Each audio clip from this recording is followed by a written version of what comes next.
Technology.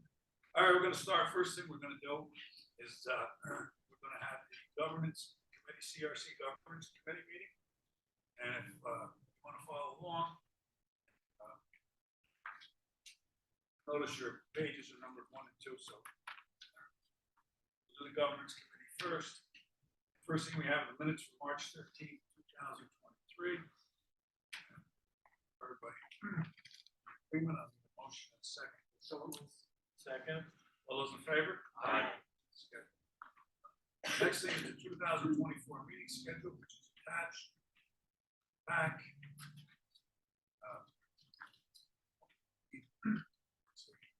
Motion and a second to accept the meeting schedule. So moved. Second. All those in favor? Aye. Any public comment? None. Motion and second to close the public. Motion. Second. All those in favor? Aye.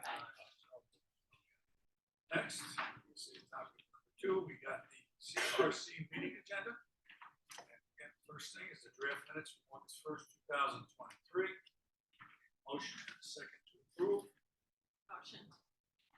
Second. All those in favor? Aye. Next up, we have the treasurer's report, Mike.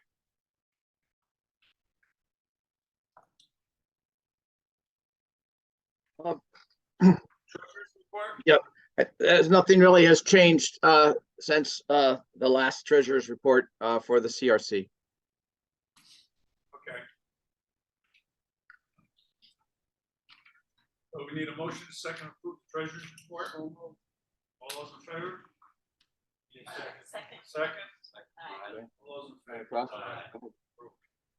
And again, we have the 2024 meeting schedule, which is the same. Just that. Second. Second. All those in favor? Aye. Any public comments at this time? If not, I need a motion and a second. Close the meeting. So moved. Second. All those in favor? Aye.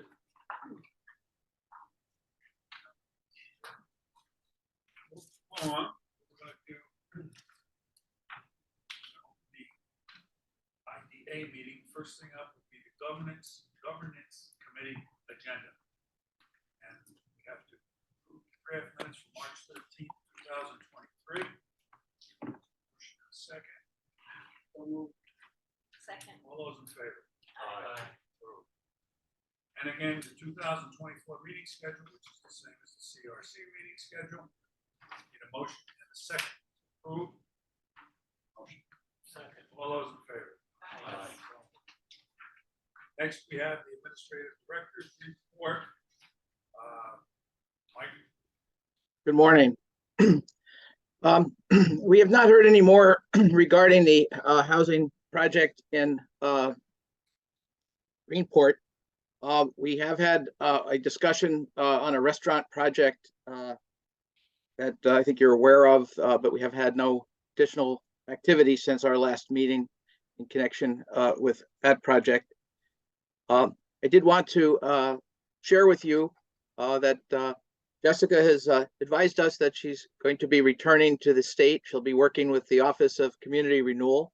She'll be with us through the end of the month, and I can't thank her enough for all that she's done over the past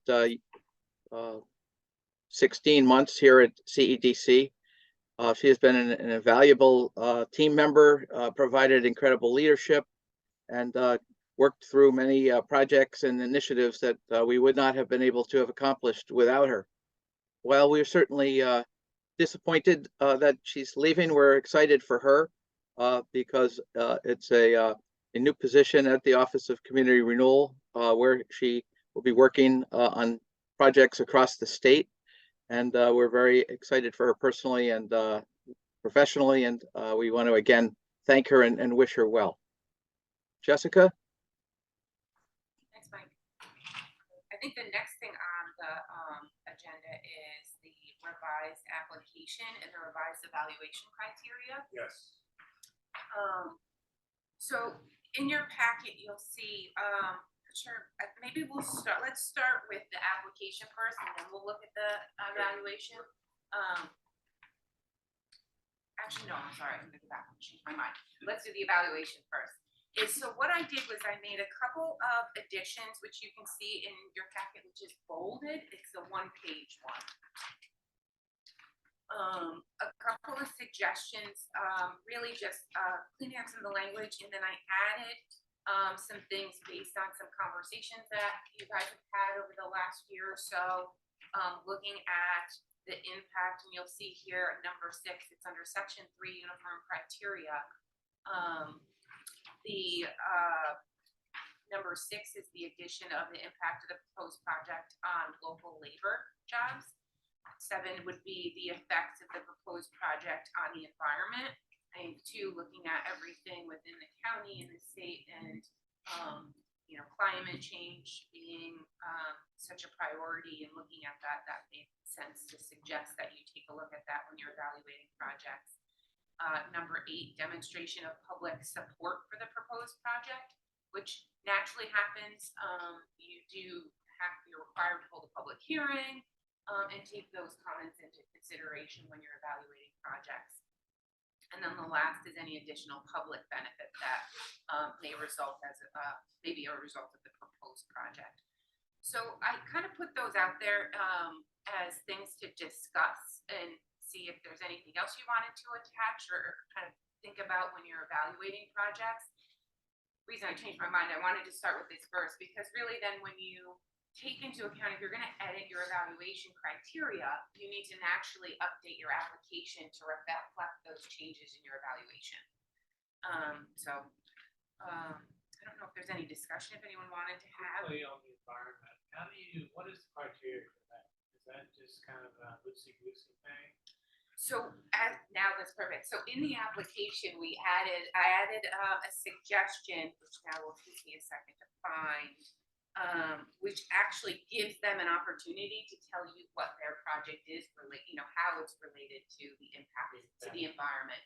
They could talk about, we were talking about SHPO and historic buildings. That could be something. How are they addressing those? Are they putting in new windows? Are they putting in heat pumps? Are they, whatever it may be, is there geothermal heating that's going to go into a structure? Really, it's open-ended, where let them tell you and then you evaluate it. It's the thought. So it is kind of open. I like that. Yeah. Conversation. Or it opens the door for the conversation, because all properties are so different, right? You have a historic building that maybe in one area of the county that they're renovating, or if it's a new building, the scenario for environmental impact is going to be absolutely different. So when we get to looking at the application, I can point that out. It's really a question asking that specific, so that they can address that. The question with that is, we're not going to be requiring any sort of an environmental, that would be up to the local planning board. So we're just looking, it's going to tell us what they want to do. We can't. I guess what I'm saying is we're going to make our judgment of application on what they're planning to do with environmental. So, right, so I actually, in the application, beefed up a section about seeker and how they're complying with seeker. You're right, it is on the applicant to complete that, and usually when you look at projects, you wait until it's gone through planning board so that they've done the environmental review. Right. And so I did beef up that section in the application and ask specifically, what's your planning board dates and all of those results of the planning board. So it's in the application, and they're giving you that information to weigh in on it, or to check the box that it's been completed, seeker's been completed for that project. Right, so we won't be doing conversation. No. Well, and that's the thing I was going to say as well. In addition to maybe positive attributes, after the applicant's gone through the zoning and planning process, you'll have the final seeker determination from the board, which would be good to have. You can incorporate it into your review, so that, let's say there are some perceived environmental issues that are mitigated, found to have been mitigated by the board, you can incorporate that into your findings to say, yes, there's an impact, there was a potential negative impact, it's been mitigated by ABCD with the approval of X planning or zoning board. Yeah. Yeah, right, there's no owners, we don't want to be. Right, yes, you do not want to be, Regulatory. The lead agency, yeah. yeah, no need to duplicate what planning and zoning. Correct. So, Do you want to, I don't know if there's any other discussion on evaluation, do you want to look at the application That's first what I'm- before, because I know that, I think you have to approve or make comments or edit. yes, Looking at the application too might help go back and forth. So when I went through it on, I was able to check off on little things. Did you want us to do that, or was I just said approve or disapprove on the changes you made? Oh, you can do either or. If you have, do you want to walk through it and I can talk through Yeah, I some don't of the, think so, do the whole thing. not the whole thing, I can go generally. Because really, I didn't remove, if you notice, I didn't really remove things. No, you Really, what I had- did was I added and I moved things around so that they were sort of clustered in this section. It was easier to follow. One for the developer, but also for you when you're reviewing the application to say, okay, this is all the sections. So we talked a little bit about the seeker. I beefed up that and really called it an environmental review and asked and said, give us all this information. So you can see if you want to use that as the example on page, that's a different copy than I do. Is it on page 10? So you can see on page 10, I added a lot of this, but most of this came from somewhere else. And then asked a lot more specific questions about, I'm trying to think of what I added. The dates of the submission, and then will the project, then there's some other, has the project been presented to the planning board? If so, date and summarize the events of that decision. So that's just an example of some of the stuff that was sort of added as well as sort of consolidated in one section. Every town in the county has a planning board, but not everyone has a zoning board. I believe so. Okay, Most have zoning boards. We don't have zoning now. not Greenport. report. Well, because they don't have zoning, yeah. So they don't have zoning. Any town that has zoning has a board of appeals. So one quick question, the number 8 here, demonstrate public support for the proposed project. You think the just the public hearing is enough for that? Is that correct? It's just the public hearing. Yeah, I think if the Okay. public hearing is, that is a requirement. Is there anything else you want to incorporate or is that sufficient? I don't know if you have any suggestions that, and this can be striped, you know, if that's not, thought that it's needed. I think I wasn't here when you were approving any projects, but I assume when you get to projects, there is a lot of public comment and it's good to take what they're, you know, when they do Sure. have comments. Yeah. You do naturally take them into consideration Absolutely, in the Public comment? projects. Oh, yeah. They're- Yeah. they're- Okay. Um, Thanks. Yeah, absolutely. Some other things just to call out on the application is, there are 2 forms that were added, but really, again, I took information and pulled it from other sections of the application and created a form called retail questionnaire. That I really thought about in light of, the projects that you have already, approved and also a project we had talked about that's a potential. And started thinking about that, that is, and you can probably talk a lot better than, there are some specific sections of the law that the IDA would need to comply with in order to actually approve a retail type project. So this gives you very specific questions that kind of track back to that section of the law. I don't think of what to do. Is lodging retail? Yes. The other attachment that was added is the intermunicipal move. And that's really specific about if there's a company that's looking to relocate to Columbia County. And you want to understand the impact from the municipality they're leaving. And there's some rules around informing, notifying the municipality that they're leaving, things like that. So this little checklist, attachment A, gives you enough information to do that. Some other things I beefed up and edited a bit were the project, the cost benefit analysis that's to be completed and submitted by the project applicant. This also gets a little bit more detailed in relation to the employment impact. Are there employment for it? No, what I did was I took it out of the other section and I moved the employment, all of the, because you had sections where there was one section on the construction jobs, then there was another piece, another question, another area in the application for the permanent jobs. And I moved all of those to the questionnaire, this cost benefit analysis piece that the applicant has to fill out. And it added a little bit more detail where all of the jobs, the type of jobs, the salaries for the jobs are all in a chart versus outlined questions. What page is that cost benefit analysis? Around page 29. 27.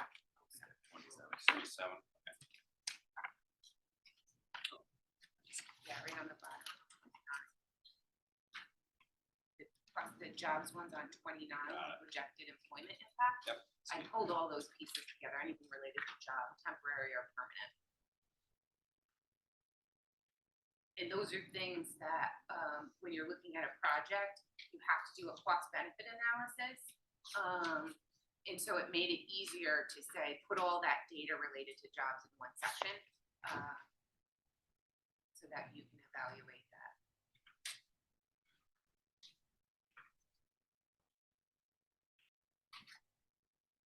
That's Well done. generally Yeah.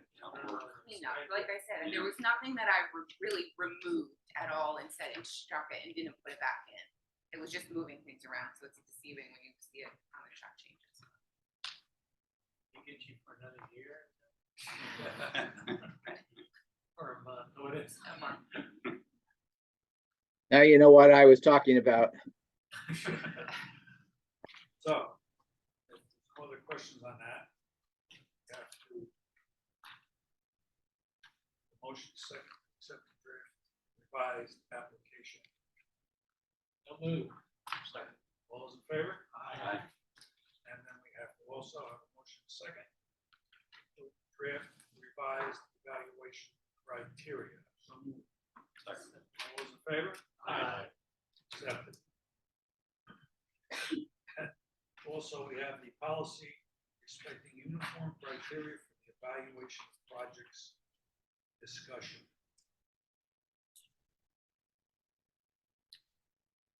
So there doesn't need, Andy, I don't, for their UTEP. So now with these changes, I think what we'll probably want to do is take a look at the uniform tax exempt policy and now incorporate these into that policy. So it's not anything to make, you don't have anything in front of you today to adopt or approve or really take action on. I think we'll want to work on that over the next month or two to see what those changes to the policy will need to be to implement what you did approve here. Seems like everyone's on board with us doing that transition. Yes. We'll get it ready. All right, any public comments at this time? I need a motion second. Close the governance committee meeting. Motion. Second. Approved. No. Approved. All right, right along. IDA board meeting. First on the agenda, draft minutes. August 1st, 2023, September 11th, 2023. Questions? So moved. Second. Second. All those in favor? Aye. Approved. Okay, next we have the treasurer's report. If we're looking at the balance sheet, you'll see that we have $35,796 in the account in cash. We do have we're showing $14,000 due to CEDC as it relates to us suspending our fee because of the lack of projects. We're carrying that now. We'll resolve that at the end of the year as to whether or not we adjust that down so that otherwise we'll just have to figure that out. And I think I told you that we would defer it until we received funding from a project. You can see that there's, due to the county from a land sale, which they've asked us to hold for future economic development purposes of $6,058. And so, it shows fund balance of 40 minus net income of 24, which we'll see on the P&L in a moment, for a net equity of $15,000. So, we're really on hold in terms of what we're looking to do here as it relates to getting additional projects that will generate the revenue necessary to get back to where we're functional. On a $10 million project, the IDA would receive $100,000. Again, it would be something that we really should take another look for 2024 on the fee structure with CEDC, and we'll present something to you at the December meeting. I do think that I've explained before how we have a fixed fee with the City of Hudson IDA, and then we receive 10% of whatever fee they receive on each of the closings that they have, up to $10,000. I think that this structure was with the Columbia County IDA was put in place before I arrived, but the City of Hudson model is more of a pay-as-you-go. And in the interim, we'll review what we think that base fee should be, but it certainly will be less than the $24,000 that's currently being paid on a fixed fee basis. Moving to the income statement. Our total income for the year was the $1,500 that we received from the WIC project, which I'll address in the director's report. Our expenses are primarily the accounting. The legal fee is very modest. We show booking the CEDC fee, which again we'll review at the December meeting. Our insurance and our office expense, resulting in net ordinary income of negative $24,000. We do show pilot receipts, but that is whatever is collected is turned back to the municipalities to whom it's owed. And so again, you see that the negative 24,000. So, not much has changed because other than that, we did accrue the August payment for CEDC. Are there any other questions?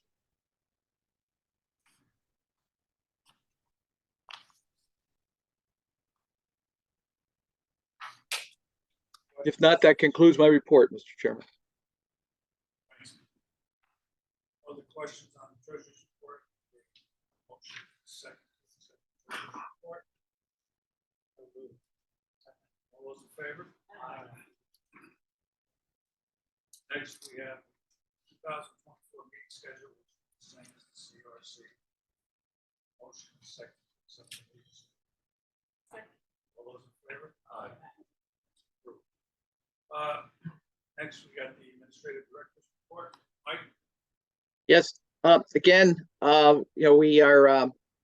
we discussed the 178 Healy Boulevard project. We mentioned briefly the status of the restaurant project.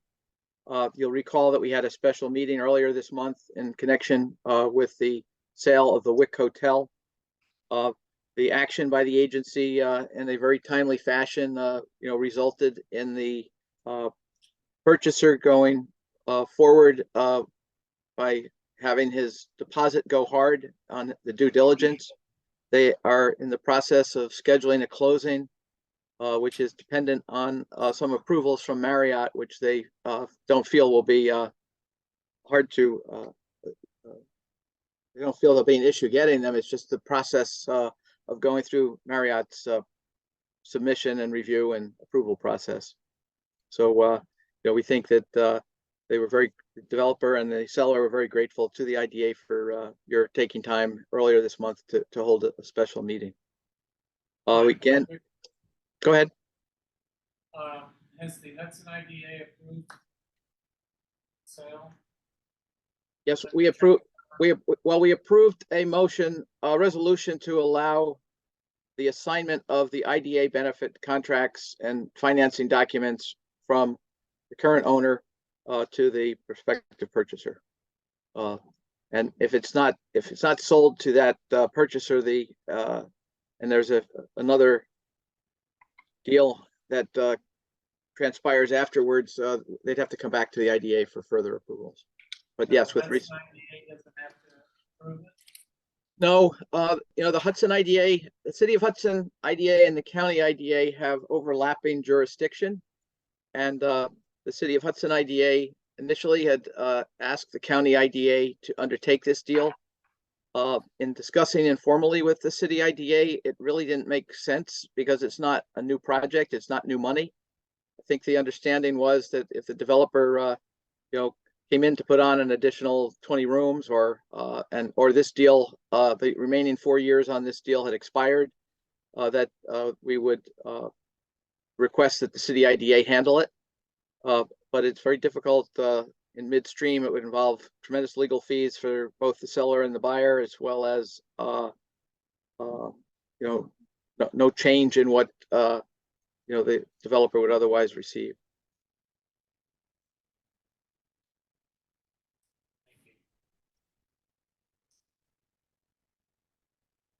So, Any other questions?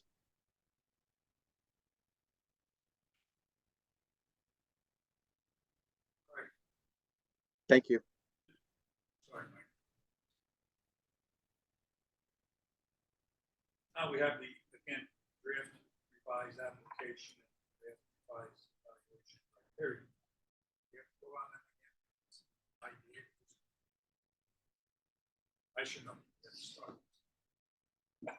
Okay, so what we would need is a motion, a second, to accept the draft revised application. All those in favor? Aye. And then we would need a motion, a second, to accept the draft revised evaluation criteria. Motion, second. Second. All. And again, we have the third, which we discussed, which will.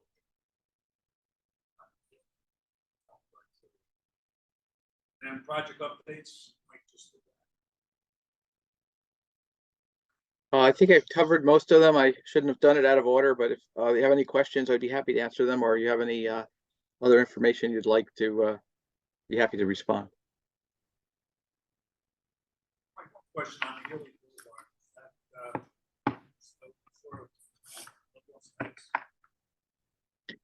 The issue on Healy Boulevard, as I understand it, is that there's a dispute between the seller and the purchaser with respect to the underlying contract for sale that is being reviewed by counsel for both sides and may result in litigation. And until that dispute or disagreement is resolved, the project can't go forward. any other questions? Anyone? I have just a question on general reporting, like when do we, annually people have to report their jobs and if they've changed or not? Do you have a process in this committee? I'm sorry, I'm not hearing you, Sarah. So Jessica, if you could respond. Well, each pilot project, I think they have to tell us yearly if their employees, number of employees have changed. Right. Yep, at the end of every year in January, as CEDC, as your administrator, sends a report to each of the project sponsors and they fill that out, they have to give, in addition to reporting on jobs, they have to report on sales tax use. And so they have to submit forms, and so we ask, it's usually in January, and we give them until like mid-February, so that that information is put into the CRC report that then is outlined, and then in March, I think it is, Lisa, you get a draft of that report to approve and see those accomplishments. Okay, so that's fair. Yeah, so it's a little bit, it'll be around, you'll see the details probably around March 2024. Yeah, they do it every year. We ask them for a report out on that data, usually in January. Okay, any other questions? Public comments at this time? So we need a motion and a second. All those in favor?